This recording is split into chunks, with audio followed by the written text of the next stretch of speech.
Assalamualaikum warahmatullahi wabarakatuh. Halo semuanya, bertemu lagi di mata pelajaran Dasar-dasar Teknik Ketenagalistrikan kelas 10. Kali ini kita akan membahas mengenai teori dasar listrik dan bahan yang digunakan dalam ketenagalistrikan.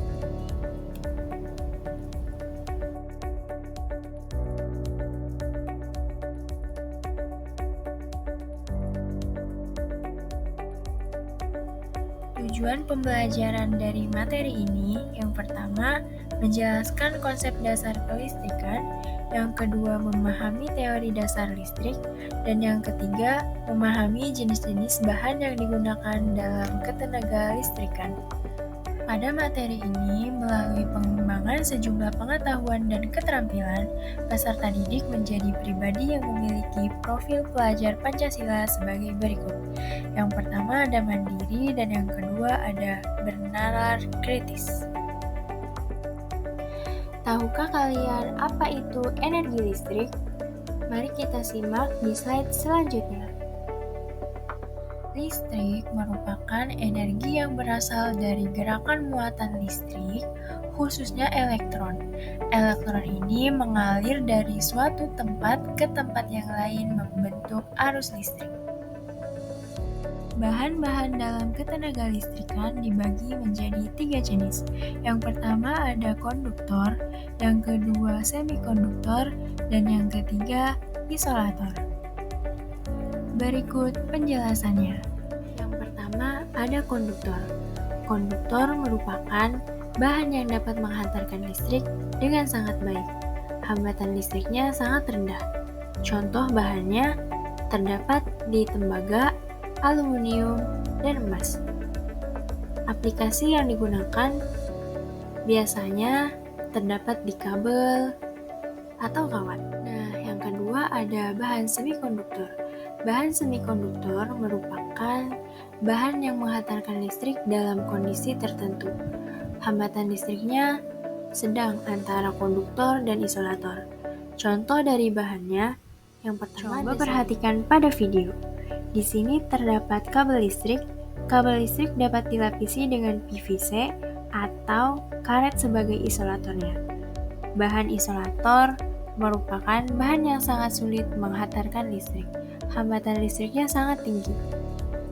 Contoh dari bahan ini, yang pertama ada karet, kaca, plastik, dan PVC. Aplikasi yang digunakan pada bahan ini biasanya terdapat pada pegangan alat listrik. Nah, selanjutnya kita akan mempelajari tentang arus, tegangan, resistansi, dan daya yang dianalogikan dalam air yang mengalir dari penampungan. Simak videonya di slide selanjutnya. Kita analogikan listrik itu sebagai pipa atau selang air, di mana arus listrik ini kita analogikan sebagai arus dari air, sedangkan tegangan dianalogikan sebagai tekanan. Semakin besar tekanan, maka semakin kencang juga airnya.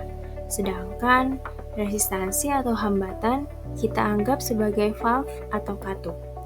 Semakin besar valve atau tutup katupnya, maka akan semakin kecil debit atau arus air yang mengalir pada pipa ini.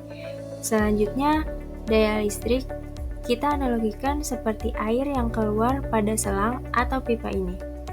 Air yang keluar itu bergantung pada arus. Airnya ketika arus air yang besar, maka air yang keluar dari pipa atau selang ini akan besar juga. Tegangan atau beda potensial dapat diartikan sebagai besar energi pada muatan listrik tiap satuan muatan listrik.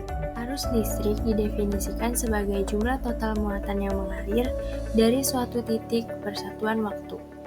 Nah, arus listrik ini dibedakan menjadi 2 jenis. Yang pertama ada AC dan yang kedua ada DC. Arus AC merupakan arus yang mengalir bolak-balik arah maupun besar secara periodik. Contohnya di PLN. Arus AC ini lebih mudah menaik turunkan tegangannya daripada arus DC. Untuk menaik turunkan tegangan AC digunakan alat bernama transformator. Sedangkan arus DC merupakan arus yang mengalir searah secara konstan. Contohnya pada baterai, aki, dan sel surya. Listrik DC dapat dibangkitkan oleh baterai, sel surya, dan generator. Hambatan atau resistansi adalah sifat suatu benda yang menghambat aliran arus listrik. Hambatan menyebabkan sebagian energi listrik ini berubah menjadi panas. Satuan hambatan yaitu ohm. 1 ohm adalah hambatan yang menyebabkan arus sebesar 1 ampere mengalir ketika diberikan tegangan sebesar 1 volt. Di dalam dunia ketenagalistrikan, tahanan atau biasa disebut resistansi terdapat pada berbagai beban, seperti lampu, tahanan pada komponen resistor, bahkan tahanan terhadap dalam suatu penghantar atau konduktor. Selanjutnya ada rangkaian listrik. Rangkaian listrik adalah susunan sumber tegangan, beban seperti lampu, dan penghantar atau kabel yang saling terhubung sehingga memungkinkan arus listrik dapat mengalir. Rangkaian listrik ini dapat dibagi menjadi dua. Yang pertama ada rangkaian tertutup dan yang kedua ada rangkaian terbuka. Rangkaian tertutup merupakan rangkaian yang semua komponen yang terhubung membentuk loop sehingga arus dapat mengalir dan beban bekerja. Sedangkan pada rangkaian terbuka terdapat bagian yang terputus, misalnya saklar yang terbuka. Hal ini membuat arus tidak dapat mengalir dan beban tidak bekerja. Selanjutnya terdapat hukum Ohm. Hukum Ohm berbunyi kuat arus listrik yang mengalir dalam suatu rangkaian berbanding lurus dengan tegangan dan berbanding terbalik dengan hambatan. Hukum Ohm memiliki rumus yaitu I sama dengan V dibagi R. Nah, di sini terdapat hukum Kirchhoff. Hukum Kirchhoff dibagi menjadi dua. Yang pertama hukum Kirchhoff 1 dan yang kedua hukum Kirchhoff 2. Hukum Kirchhoff 1 menyatakan bahwa jumlah kuat arus listrik yang masuk ke suatu titik cabang akan sama dengan jumlah kuat arus listrik yang meninggalkan titik tersebut. Sedangkan pada hukum Kirchhoff 2 menyatakan bahwa jumlah aljabar gaya gerak listrik dan jumlah penurunan tegangan sama dengan 0.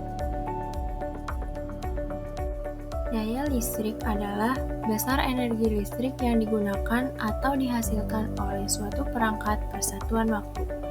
Daya dalam sistem AC dibagi menjadi 3. Yang pertama ada daya semu, yang kedua ada daya aktif, dan yang ketiga ada daya reaktif. Daya semu merupakan daya yang dihasilkan dari pengalian tegangan dan arus yang terukur. Daya aktif merupakan daya yang terpakai pada beban untuk melakukan usaha sesungguhnya. Satuan yang digunakan ialah watt, dan pengukuran besaran ini menggunakan alat ukur wattmeter. Daya reaktif yaitu daya yang menyebabkan terjadinya kerugian-kerugian daya. Nilai daya inilah yang mengakibatkan terjadinya penurunan nilai faktor daya. Besar kecilnya nilai daya reaktif tergantung pada seberapa banyak beban listrik yang dihasilkan daya reaktif.